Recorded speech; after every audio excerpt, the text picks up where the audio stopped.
Greetings and welcome, everyone. Welcome to another episode of Karls Spirits. This is episode 51. And before we begin tonight, we have some big news in the bourbon world from earlier this week that I kind of want to catch everybody up on. So, Sazerac, which is the parent company of Buffalo Trace in 1792, has just purchased three brands: Early Times, Collingwood, and Canadian Mist. They have purchased those brands and their current stock from another American spirits giant, Brown-Forman. Now you're saying to yourself, Carl, so what? Big deal. Well, usually with an acquisition like this, it's usually bad news for the company that sells. In this case, I really don't think so. I tend to think this in three terms: win, win, and a lose proposition.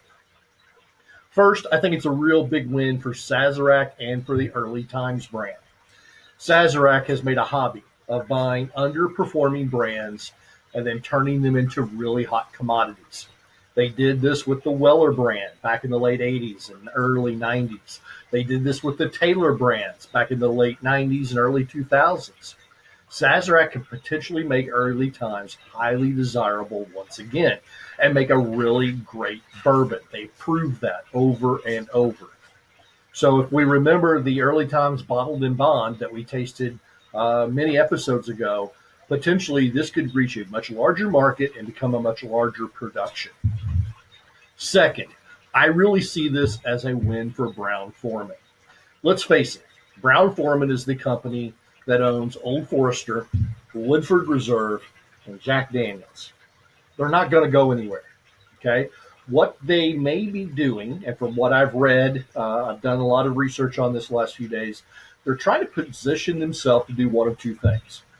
They're either going to introduce a completely new bourbon line, or they are looking to turn their production facilities that once made these brands, Early Times, Collingwood, although they sold the Collingwood distillery, and Canadian Mist, they're going to use those facilities to begin making bourbon for sourced bourbon consumers.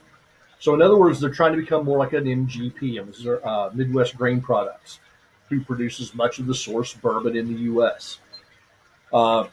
Canadian Mist gives them a huge inroad into the Canadian market. So, this is a big win, I think, for Brown-Forman.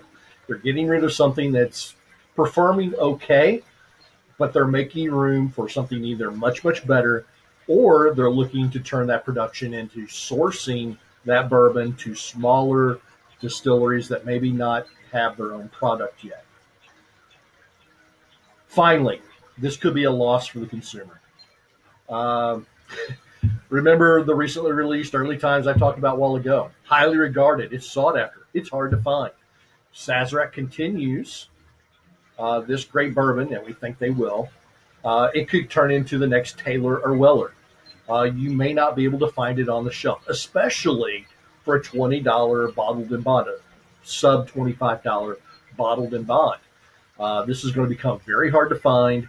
It's going to become much more expensive, and it could become allocated. So this is kind of a loss for the consumer, potentially. Or we could see it where that Early Times bottled in bond becomes a standard on the shelf and becomes very easy to find. Let's hope that's the case and it's not a loss for the consumer. Anyway, I thought that was really kind of interesting news. I've been reading a lot about that.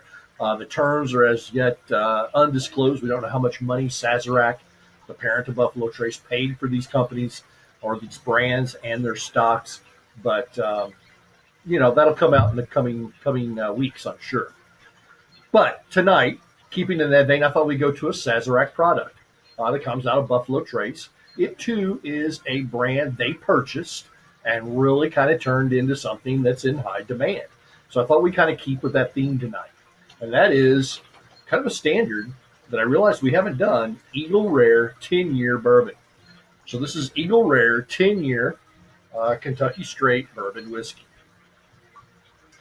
This is obviously a product of Buffalo Trace, but it didn't start out that way. Like I said, they started with another company. Eagle Rare actually was created by a Seagram's company Seagram's master distiller by the name of Charles Bean. Yes, he's related to that Bean you're thinking of.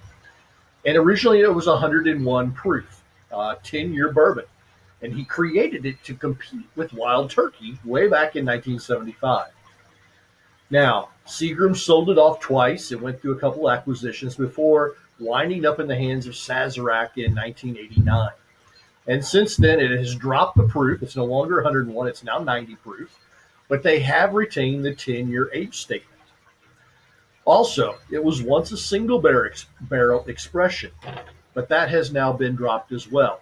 And that happened when they went from bottling this bourbon by hand to bottling by machine. So they really can't say that if half the bottle is from one barrel, the other half the bottle is from another barrel, they can't call it a single barrel offering anymore. So probably you can call it a small batch, but you can't call it a single barrel. So anyway, just a little food for thought there. As with all Buffalo Trace products, the mash bill is undisclosed, but it does conform to their mash bill number 1. This is their low rye recipe. We think it's around 10% rye. The rest comes in with about 78% corn, and then it follows with some barley, obviously. But it is also the same mash bill that Buffalo Trace bourbon, the whole Taylor line, or most of the Taylor line, Stag Junior, all those bourbons come from this exact same mash bill. So again, it's kind of interesting. You can taste a Taylor, an Eagle Rare, and a Buffalo Trace, a Stag Junior, and they're all the exact same juice, aged for a little bit different, aged for longer periods of time in different places and at different proofs, and the tastes are very different. Again, one of those really cool things about bourbon. We also we know it's a 10-year bourbon, and it is bottled at 90 proof. So let's get to the actual tasting tonight. It's getting kind of dark, and I apologize, but this is a really beautiful copper color.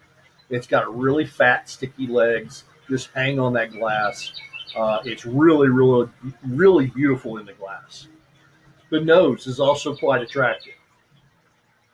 We start with some aged oak.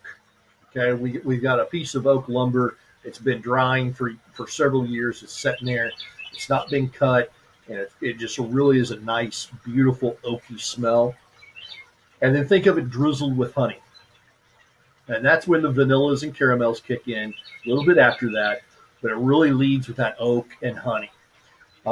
Again, people laugh, but it really kind of ends on the nose for me with some dark fruit, and yes, you're right, a little bit of aged leather.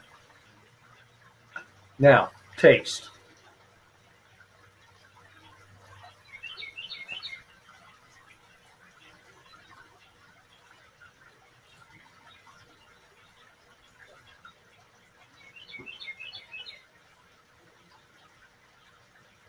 This is a really balanced pour. I think it's sweet and spicy all in one. It's sweet on the front, it's spicy in the back. So on the front, the sweet notes, I get a lot of brown sugars and a lot of honeys. And then quickly, about mid-palate, toward the back of the palate, that white pepper and spice, rye spice, really kick in. It is kind of an oily bourbon. Okay, it's not thick and it's not thin. It's on the oily side, and it makes for a really pleasing mouthfeel. It really coats the mouth well. And there's a little bit of woody oak also coming through.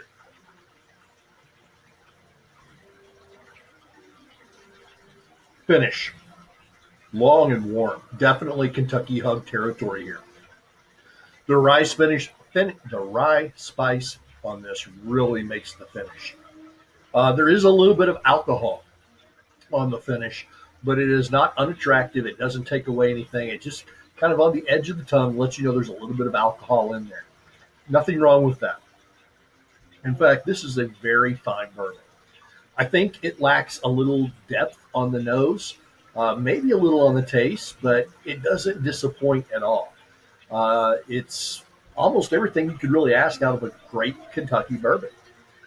The big issue, I think, for this bourbon is its availability. As with many Buffalo Trace products, and this is what I talked about earlier, Eagle Rare is highly sought after, and it's often very hard to find.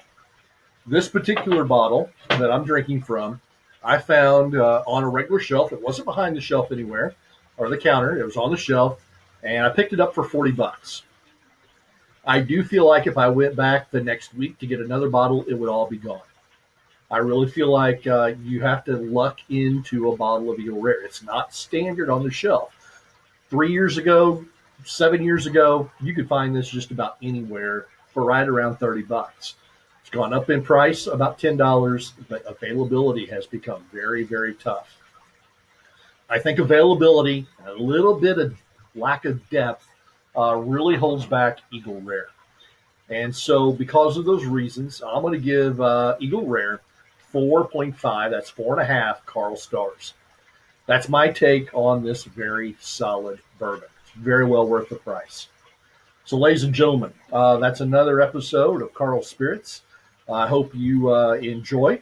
If there's something that you would like to see or hear about, let me know. And better yet, send me a bottle. I'll return it, or at least most of it. But as always, I want to tell everyone stay safe, peace, and happy pours.